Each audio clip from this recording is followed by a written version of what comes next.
দায়িত্ব যখন আমার দিলে, বলো তো পৃথিবীতে সব থেকে আগে মাইনে রাখে কি?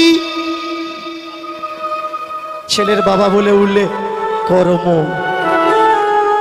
পৃথিবীতে কোনটা মাইনে রাখে বাবা? কর্ম। মালা নিয়েছো, ঝোলা নিয়েছো, বৈরাগী হয়েছো, কিন্তু ফলের দোকানে দাঁড়িয়ে থাকতে থাকতে ভিড় বলে পা দিয়ে মাল টেনে ঝুলির ভেতরে ভরছো। এ কর্মটা ঠিক কর্ম নয়। জীবনে কোনটা মাইনে রাখে? ওক্ষুনি আবার বলবে মালা তিলকের বললে, সাধারণ মানুষের বললে না। এ কথাটা সবার জন্যই প্রযোজ্য, সে সাধু সাজা মানুষ হোক আর না সাজা মানুষ, সংসারী হোক। জীবনে মাইনে রাখে কোনটা? মাইনে রাখে কর্ম। তারপরে মাইনে রাখে কি? তারপরে মাইনে রাখে ধর্ম। ভালো করে মন দিয়ে শুনবে। যে জায়গায় আজকের আমি এসে দাঁড়িয়েছি, কর্ম আর ধর্ম বড় মারাত্মক।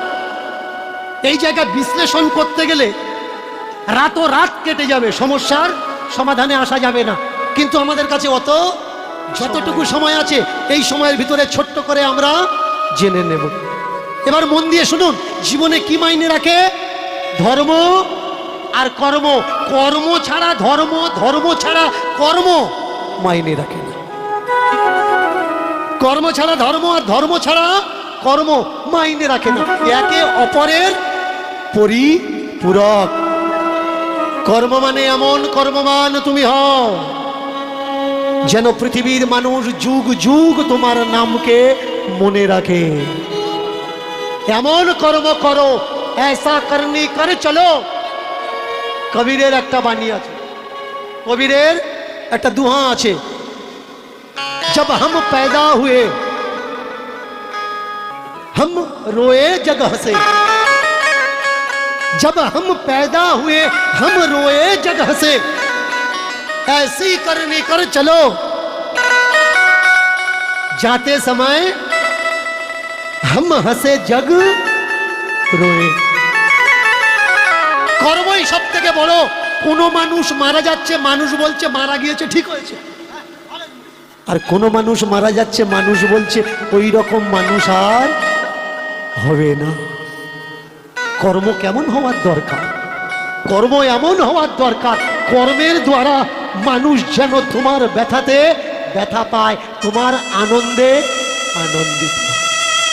ধর্ম, ধর্ম মানে কি? কর্ম রেখে ধর্ম করো, কর্ম ছেড়ে দিয়ে ধর্ম হয় না। কর্ম কি? যিনি ত্রিকালজ্ঞ পণ্ডিত, যিনি ছত্র ছত্রের রাজা। এক কথায় রাবণ, ছোট্ট করে এক কথায় রাবণ বিশাল বলশালী, বিশাল ক্ষমতাশালী মানুষ। তার সামনে দাঁড়িয়ে কথা বলবে কেউ ছিল না। চন্দ্র সূর্য যার বাড়ির চাকর ছিল, যমরাজ যার বাড়ির চাকর ছিল। তাহলে বুঝতে পারছেন কত বড় ব্যক্তিত্ব, কত ধনী, কত ধন তার কাছে, কত পেহচান তার কাছে। তার সঙ্গে যুদ্ধ হলো কার? প্রভু রামের। দুই ভাই, বিভীষণ আর কুম্ভকর্ণ। তাহলে ভগবানের সাথ দিল কে? ভগবানের পক্ষ নিল কে? ভগবানের পক্ষ নিল বিভীষণ। তার মানে বিভীষণ রামের ভক্ত, ভগবানের সাথ দিয়েছে। কুম্ভকর্ণ কার? কুম্ভকর্ণ কার সাথ দিয়েছে? দাদার সাথ দিয়েছে, দাদার সাথ ছাড়েনি। এবার বিচার করে বলুন তো, বিভীষণ যদি ভক্ত হবে, সে যদি ভগবানের সাথ